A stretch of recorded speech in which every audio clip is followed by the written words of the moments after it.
Continuing, it was, in short, a virtuous facade as well as an attractive one.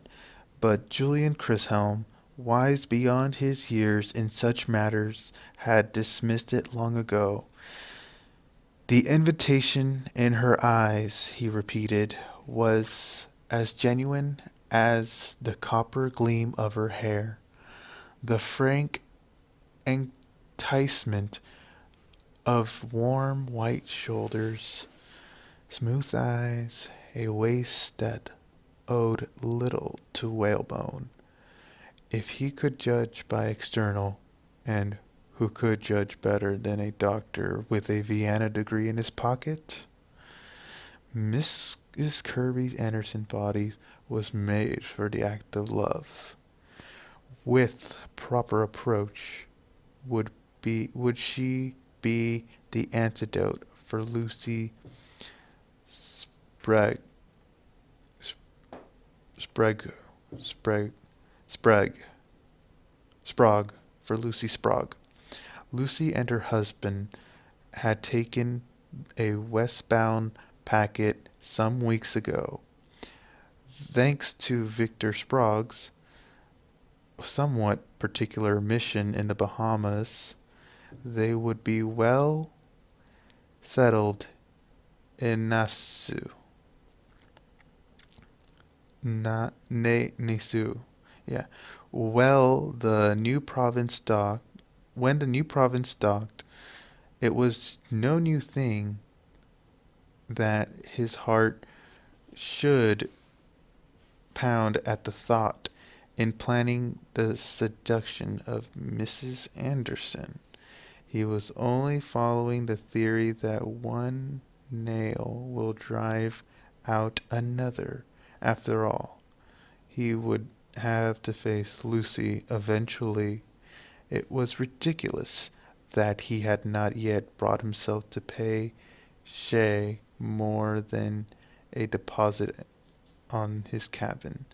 Brian, he told himself firmly, was well buried now. Brian's homme fatale was a sadly outdated role, especially for a young man with frayed cuffs and a purpose in life, particularly his own. Yet he had played the role for years. He had played it to the hilt. Yet, when he came up to Glasgow, his for Lister's lectures, and lingered because Whit Cameron's companies had made Glasgow bearable, when he had fought the urge to take the first ship, any ship, to Nassau and Lucy. 3 years ago, he had put an ocean between them for the second time.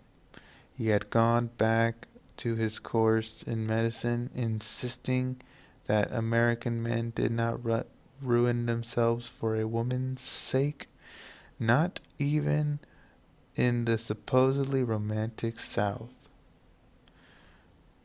Now, at last, he could say that those years of dedication had not been wasted. He had been born with a surgeon's hands, even if he had also been born unlucky in love. Sad. For 3 years, while money came from Chris Holmes' 100, for like he had burnished his skills with the masters from the Rotunda in Dublin and to Semmelweis Great Clinic in Budapest, from the Hotel Dieu on the Seine to the stench of the Albanian Yeah, it's something in Vienna, where he had taken his final degree. Glasgow was merely at the end of that, as he had been the beginning. He had tucked down to the dark, outmoded old buildings of the university, as a man might turn home, tur- turn home again, knowing that this was the final stop before he went home in earnest.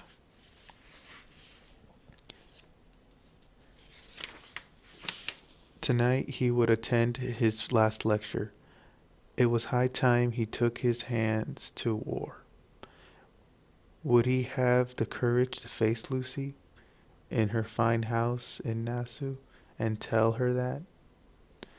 Hearing the squeak of the carriage wheels in the fog, he turned to face Mrs. Kirby Anderson instead, just as she opened the hackney coach door and put one small sandaled foot onto the step.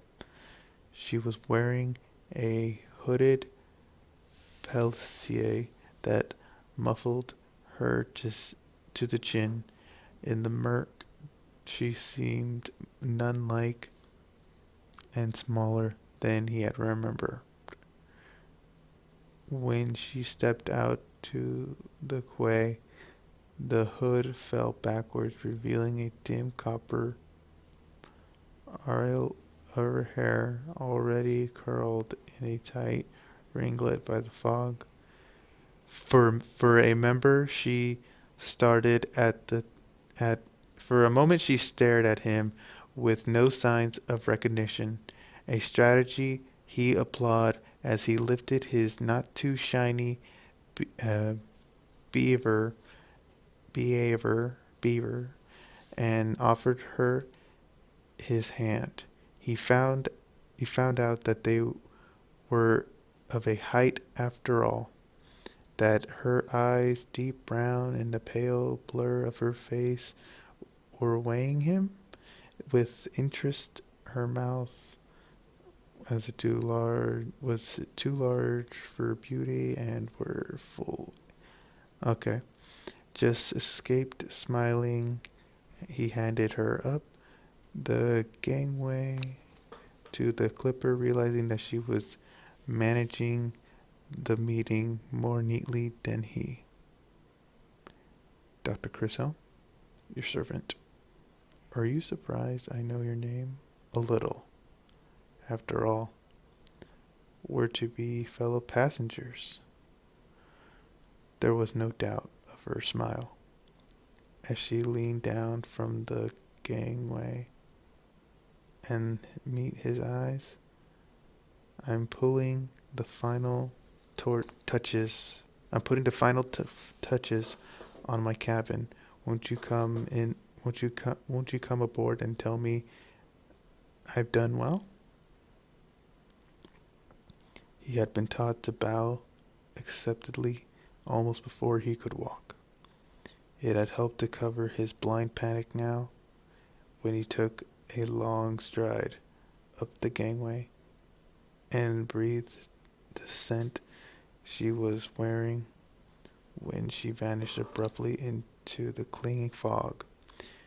And uh, Lucy stood laughing in her place. Okay. A little intermission.